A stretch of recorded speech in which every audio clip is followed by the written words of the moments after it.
Hello and welcome. This will be a video on how to judge a POI, or better known as Program Oral Interpretation. My name is Paige Russell and this is for my Advanced Forensics course. Just as some brief background before we get started, these videos are for my Advanced Forensics course that I'm a part of because we have to contribute to forensics pedagogy by offering tips to those who have never judged before. The purpose of these videos is to help create an awareness for those who have never judged a forensics tournament before, as well as providing advice or helpful tips on how to judge a tournament, what to write down on a ballot, or things of that nature. Now, POI is known as Program Oral Interpretation, but I will continually refer to it as POI throughout this video. AFA, the American Forensics Association, provides rules and description for POI, which is a program of thematically linked selections of literary merit chosen from 2 or 3 recognized genres such as prose, poetry, and drama. A primary focus of this event is the development of the theme, or rather the argument that they are presenting, through the use of narrative, story language, and or characterization. A substantial portion of the total time must be devoted to each of the genres within the program, which means that they must provide adequate time to both prose, poetry, and drama if that's what they choose to put in.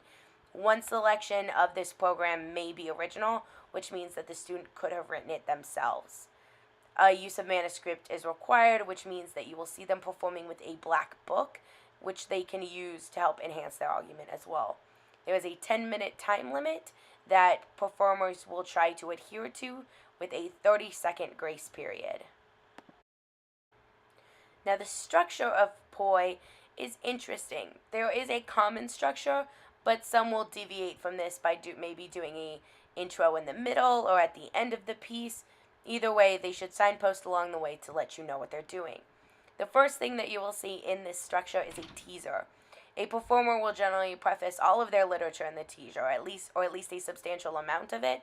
And keep in mind that every page turn in the book, which they will usually give credit to, is usually a different piece of lit that they are using to illuminate the story, and this can be enhanced by physical body choices or even character voices as a way to differentiate between characters. Continuing on with structure. After the performer is done with the teaser, they will close their book and cite an introduction. As before, the performer will showcase their argument here by closing the book. Like I said, they will give a brief introduction and relevance by listing off the different types of genre and literature that they used. Be aware, performers generally go through this list very quickly. It's not important that you get all of the titles and authors down, because oftentimes in POI, performers use a ton of different sources, and so it's not necessarily the easiest to get all of their lit in one sitting. The easiest way to understand the argument in a concise way that the performer will give to you is right before they open their book again, they will say a program, and then give a clever and sometimes very witty one-liner that sums up their piece very nicely. And it will help you to understand what the program's about and generally the feeling towards it. When they open their book, the majority of the piece will follow in much of the same way as many other interpretations will. After the performer reopens their book, the piece will continue until around 9:50. Because the time limit is 10 minutes, performers will generally get close to 10 minutes as possible. They do have a 30-second grace period, and judging on time is completely up to your own prerogative. Now, when writing your ballot, the ballots are what is in front of you. Now, be aware that performers will get these after the tournament is over. In many cases, they are able to read them so that they can take your critiques and apply them in a way that makes sense so that they can help to improve their performance. Now, ballots are for giving these thoughtful critiques. Just a couple of things. First, never leave a ballot blank, especially for a low rank. Always write down why you didn't choose to give them a 1. And it can be for whatever arbitrary and subjective reasons that you feel. If you didn't connect with their piece, if you didn't do something of that nature, you write that down on the ballot. Be like, I didn't connect. Just write down why. You can comment on anything in a performance, such as gestures, articulation, use of space, vocal tone, and emotional variety, among many others. If you see something and you want to comment on it because you don't understand it or you thought it was super cool, go ahead and comment on it.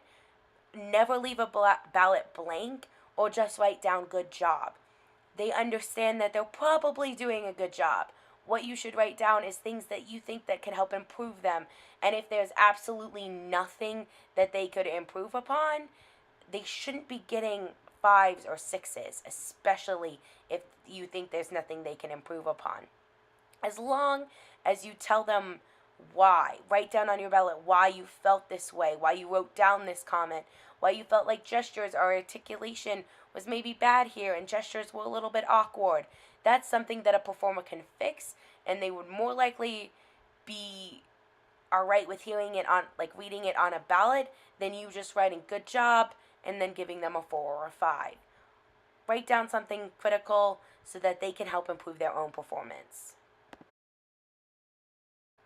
If you're looking for a way to help sum up your ballot in a very concise way, you can always use an RFD. Some ballots have a space for RFD, and it just stands for reason for decision. It's just a nice way to tie up your ballot in the end and to essentially give a reason why you didn't choose to pick up that performer or to give them a higher rank or a higher rating. It's a nice way to say, this is why I didn't do this, or this is why this person won over you. It gives them a nice way to move forward and to improve their pieces, which is ultimately the most important thing to happen. As just a quick ending note, if you're ever confused, you can always ask the ballot table or even competitors in a round to explain an event to you. Forensics kids are really polite, and they are more than willing to help out a judge rather than to let you be confused throughout their entire performance. They want you to be paying attention to what they're saying, not why they're saying these things or why they're doing these certain things. Just ask a competitor or ask the ballot table to explain to you, or better yet, if these videos helped you, pass them along so that other people can also understand. Lastly, I just wanted to wish you good luck, and thank you so much for judging a forensics event. So often we are scrambling in the world of competitive forensics to find judges because no one really knows about speech and debate, or even especially at the collegiate level. It's just very important, and I'm very glad that you've been judging and you've been picked to do this, and I hope that you give very thoughtful critiques on your ballots. Just some quick little things, little miscellaneous notes that should help illuminate some informal rules or norms that competitors will follow. The first thing is being double entered. When a competitor first walks into a round, they will usually sign in on the whiteboard or the chalkboard, whatever is available, and they will give their name, their code for the tournament that you can identify them by, and if they put DE or TE or QE after their name, it means that they are entered in more than one event in this pattern, which means that after they are done performing in your round, they're going to have to go and perform in another round, happening simultaneously. You should always let these competitors go first, because they are going to have to go somewhere else afterwards, so it's better to let them go first. Secondly, you need not worry about waiting for a performer who is D to show up. Always start around on time. Performers will come and go as they need to. They know what's going on, and it's just the easiest way to do so. At the end of a round, after everyone has performed, make sure to dismiss the students. Most of them are waiting for you to say something, so it can just be like, thank you for performing, have a good luck for the rest of your round. They will say goodbye or thank you and go on their way. Thank you.